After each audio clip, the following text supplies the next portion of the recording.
बड़ी बहू वर्सेस छोटी बहू।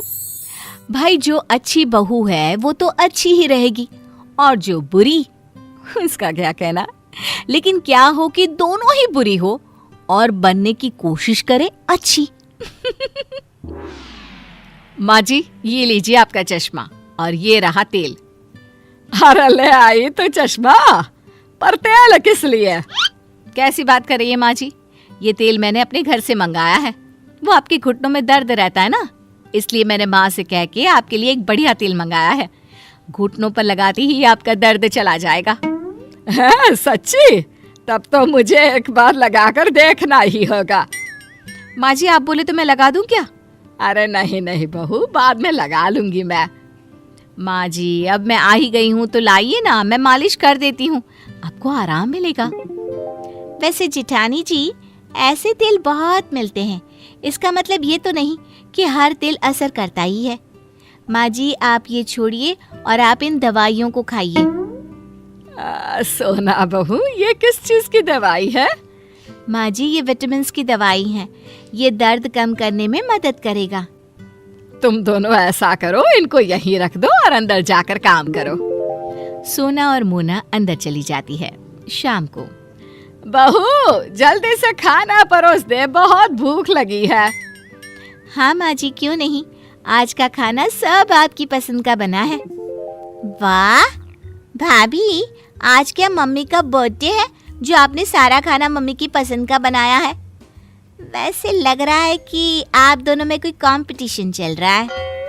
माँ जी आप ये खाना छोड़िए, ये सब आपकी सेहत के लिए ठीक नहीं है। इस खाने में बहुत तेल और मीठा है जो आपकी सेहत पर बुरा असर डाल सकता है। आप ये खाइए, ये एकदम हेल्दी है। ये क्या है मोना बहू? माँ जी ये हरी सब्जी, रोटी और सलाद है जो आपके लिए एकदम ठीक और अच्छा है। भाभी जरा हमारी तरफ भी ध्यान दीजिए, घर में माँ के अलावा और लोग भी है। यहाँ कोई बेस्ट बहू का कंपटीशन नहीं चल रहा जो आप लोग माँ को इम्प्रेस कर रहे हो। ये आपको कैसे पता? मतलब नन्ना जी ये आप क्या बोल रही हैं? हम ये सब माँ जी को इम्प्रेस करने के लिए थोड़ी ना कर रहे हैं और ना ही उनकी नज़रों में उठने के लिए। हम तो ये सिर्फ हमारी प्यारी सी सासू माँ के लिए कर रहे हैं, उनके अच्छे के लिए कर रहे हैं।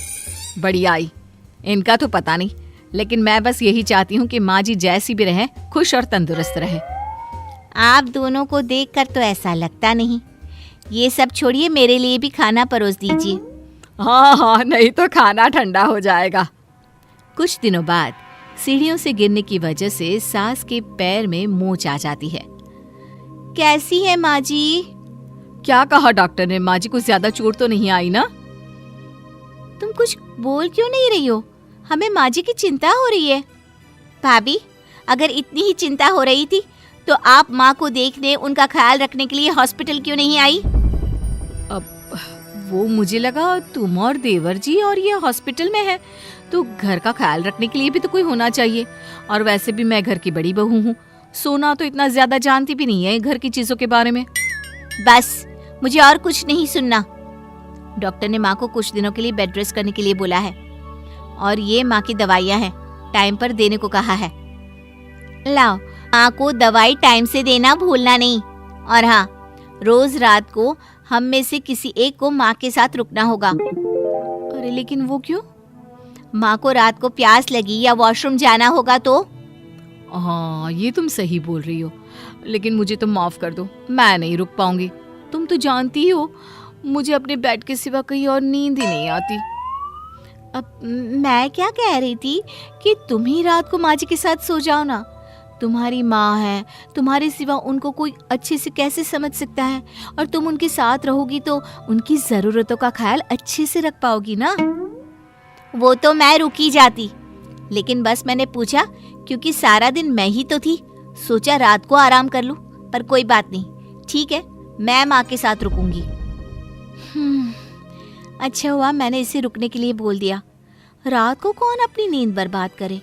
घर पर 2-4 मिनट के लिए शो ऑफ तो फिर भी कर लेती हूँ, लेकिन रात भर अस्पताल में ना जी ना। सही कहा, ऊपर से सुबह भी इतनी जल्दी उठना पड़ता है। चलो अब सो जाते हैं, अपनी माँ का ख्याल खुद को ही तो रखना होता है। कुछ दिनों बाद जब सास पूरी तरह से ठीक हो जाती है। अच्छा हुआ माँ जी, अब जल्दी ठीक हो गई। आप नहीं जानती मैं कितनी परेशान थी। सारा सारा दिन भगवान के सामने जाप करती रहती थी आपके लिए। परेशान क्यों? तुम तो मुझे एक बार ठीक से देखना तो दूर, पूछने के लिए तक नहीं आई। परेशान कैसे हुई? आप ये क्या बोल रही हैं? आप नहीं जानती मुझे आपकी कितनी चिंता हो रही थी। माँ जी, आप सही कह रही हैं। इसको आपकी चिंता होती तो ये आपको देखने आती, पर ये आपको देखने नहीं आई। असली चिंता तो मुझे हो रही थी आपकी। माँ, आपको यूं ठीक होता देख मुझे कितना अच्छा लग रहा है, मैं आपको बता नहीं सकती। मोना भाभी, आप माँ को देखने आ भी गई तो आपने कोई बड़ा काम नहीं किया। आप बस आती थी, माँ का हाल चाल पूछती थी और फिर चलते बनती थी। इसके अलावा आपने और कुछ किया क्या? वैसे तो मैं जब तक ठीक थी मुझे तुम दोनों की ज्यादा जरूरत नहीं थी, तो तुम दोनों मेरे इर्द गिर्द मंडराती रहती थी। लेकिन जब मुझे तुम दोनों की सबसे ज्यादा जरूरत थी तो तुम दोनों ने मेरा साथ छोड़ दिया। बहू, ये दिखावा नहीं तो और क्या है? हाँ माँ, आप एकदम ठीक बोल रही हैं। ये बस आपको हम सबको दिखाने के लिए अच्छी बहू का नाटक करती थी। नहीं नहीं माँ जी, अरे बिल्कुल नहीं माँ जी, मुझे सच में आपकी चिंता थी। बहू, अगर चिंता होती तो मेरे बुरे समय में तुम दोनों कहाँ थे? ये कैसी चिंता है जो बुरा समय आने पर दिखता ही नहीं है? बहू, मैं चाहती हूँ कि तुम लोग दिखावे के लिए मेरी चिंता मत करो।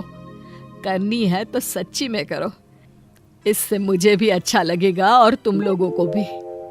सोना और मोना को अपने किए पर पछतावा होता है और वो अपनी सास से माफी मांगती हैं। बहू का असली घर। औरत का असली घर कौन सा होता है? उसका मायका या ससुराल? चलिए इस कहानी में जानते हैं। मानसी को घर सजाने का बहुत शौक था। एक दिन मानसी अपने पिताजी से कहती है, पापा, कल आते वक्त सड़क के किनारे लगे रंगीन गमले लेते आना, छत में छोटा सा गार्डन बनाऊंगी। अरे 2 महीने बाद तेरी शादी है, ससुराल जाकर ही सजाना, वही तेरा असली घर होगा। और फिर मानसी की शादी नारंग से हो जाती है। नारंग का घर होता तो है बहुत बड़ा, लेकिन पुराने तरीके का। फिर एक दिन, माँ जी देखिए, मैंने ड्राइंग रूम सजाया है। ये नया बड़ा टीवी और सोफे कैसे लग रहे हैं माँ जी? अरे ये सब नहीं चलेगा। यहाँ मेहमान आते हैं तो आराम से खटिया में बैठेंगे, सोफे में कहाँ पीठ सीधी करेंगे। और रंगीन टीवी का रिवाज हमारे घर में अभी नहीं आया है, समझी? सास मानसी को लगभग फटकार से लगाकर वहां से चली जाती है। वो सास से माफी मांगकर कमरे को फिर से पुराने जैसा ही सजा देती है। एक दिन किचन में मानसी सब्जी बना रही होती है कि तभी उसका पति वहां जाता है। अरे, ये क्या कहते हैं इस सब्जी को? परवल जी, हमारे मायके में तो खूब बनती है। आज मन था खाने का तो सबके लिए बना दिया। अरे, खाने का मन हो तो अपने घर पर जाकर खाओ ना। अब मानसी समझ जाती है कि पिता ने उसका दिल रखने के लिए ये कहा होगा कि ससुराल ही उसका असली घर है, जबकि उसका असली घर तो उसका मायका ही है। मानसी अपना सामान पैक करके मायके जाती है, जहां वो अपना सामान अपने कमरे में रख ही रही होती है कि मानसी, ये सामान यहाँ मत रखो, ये तुम्हारी भाभी का कमरा है। तुम एक काम करो, कुछ दिन के लिए सामान मेरे कमरे में रख लो। कुछ दिन के लिए मतलब? अगर मुझे हमेशा रहना पड़ा तो माँ? अरे शुभ शुभ बोलो बेटी, हमेशा क्यों मायके में रहेगी? बेटी का असली घर तो उसका ससुराल ही होता है। मानसी को माँ की बात समझ में नहीं आती कि आखिर कौन सा घर उसका है। वो इसी उधेड़-बुन में अपने कमरे में जाती है जो शादी से पहले उसका हुआ करता था। अलमारी खोलती है कि तभी पीछे से उसकी भाभी उसे टोक देती है। अरे दीदी, ये क्या? कुछ चाहिए था क्या? मुझे बोल देती। नहीं नहीं, मैं तो बस वैसे ही अपनी अलमारी में देख रही थी, लेकिन यहाँ तो मेरा कोई भी सामान नहीं है। दीदी, अब ये अलमारी मेरी है। आपकी शादी के बाद कमरा और अलमारी दोनों ही मेरे हैं। अगर आपको यहाँ आना है मेरे कमरे में या अलमारी से कुछ चाहिए तो आप मेरी इजाज़त ले लीजिएगा। मानसी को भाभी की बात बहुत बुरी लगती है। वो सीधे माँ के पास जाती है। माँ, वो तो मेरा कमरा था। हाँ बेटा था, लेकिन अब तो तेरी अलमारी तेरे ससुराल में है ना। हाँ, लेकिन वहां तो मैं अपने अनुसार कुछ भी नहीं कर सकती। हर बात पर सास से पूछना पड़ता है। उनके कहे अनुसार ही घर पर रहना पड़ता है। और अब यहाँ भी तुमसे और माँ से पूछना पड़ता है। तो फिर मेरा घर कौन सा है माँ? तभी वहां मानसी की भाभी आ जाती है और वो बहुत ही समझदार महिला होती है। अरे ये तो बहुत सरल है मानसी, तुम ससुराल जाओ और कुछ महीनों तक मेरे कहे अनुसार चलो। इस सवाल का जवाब तुम्हें खुद ही मिल जाएगा। भाभी उसके कान में कुछ बातें कहती हैं, जिसे सुनकर मानसी अपने ससुराल चली जाती है। अरे, आज सुबह सुबह काम वाली के लिए दरवाजा किसने खोला? घर पूरा साफ, किचन भी पूरा साफ। माँ जी, आप रोज सुबह 5 बजे उठती हैं, ये मुझे ठीक नहीं लगता। इसलिए आज काम वाली बाई के लिए मैंने दरवाजा खोल दिया। थोड़ी देर के बाद मानसी ससुर के पास नाश्ता और दवाई लेकर आती है। अरे मानसी बेटा तुम। हाँ पापा, आप समय पर नाश्ता करके दवाई ले ले। मानसी पति के लिए टिफिन पैक करती है और पति को देती है। अरे मानसी, आज तो मेरी अलमारी बहुत साफ है और आज खाना भी मेरी पसंद का। क्या बात है। धीरे धीरे मानसी ससुराल वालों में सबका ख्याल रखती है, सबका ध्यान रखती है। एक दिन, ये क्या है मानसी? अब माफ करिएगा मम्मी जी, आपके मना करने पर भी मैं एलईडी टीवी ले आई। काम करने के बाद जब मैं फ्री होती हूँ ना, तो टीवी देखने का बहुत मन करता है। ब्लैक एंड व्हाइट टीवी में मुझे समझ में नहीं आता, इसलिए अपने कमरे के लिए कलर टीवी मंगवाया था। अरे बेटा, तेरा घर है, अपने कमरे में क्यों? ड्राइंग रूम में ही टीवी लगवा दे, हम भी देखेंगे। मानसी सास की बात सुनकर खुश हो जाती है। अरे मानसी, याद है एक सब्जी खाने का तुम्हें बहुत मन था, तो वो सब्जी बनाओ ना, हम सब लोग भी वही खाएंगे। लेकिन वो तो यहाँ पर बनती नहीं है ना। अरे भाई, किचन तुम्हारा है, इस घर की तुम मालकिन हो, अब तो तुम जो खिलाओगी वही खाएंगे हम। मानसी की समझ में नहीं आता कि अचानक घर वालों के व्यवहार में इतना बदलाव कैसे। वो अपनी भाभी के पास मायके जाती है। भाभी, आपके कहे अनुसार मैंने सबका ख्याल रखा। घर की हर छोटी जरूरतों को मैंने खुद पूरा किया। और अब तो घर का हर सदस्य मुझे ही घर की मालकिन मानता है। लेकिन ये क्या फॉर्मूला थी भाभी, समझी नहीं मैं। देखो मानसी, घर किसी एक का नहीं बल्कि पूरे परिवार का होता है। चार दीवारी ईंट कंकड़ से बनने वाला घर अपना तभी होता है जब हर व्यक्ति अपनी जिम्मेदारी समझ उन चार दीवारी को घर बनाए। और ये तभी मुमकिन होगा जब आप खुद उस घर को अपना मान कर रहें जहां आप रहते हैं।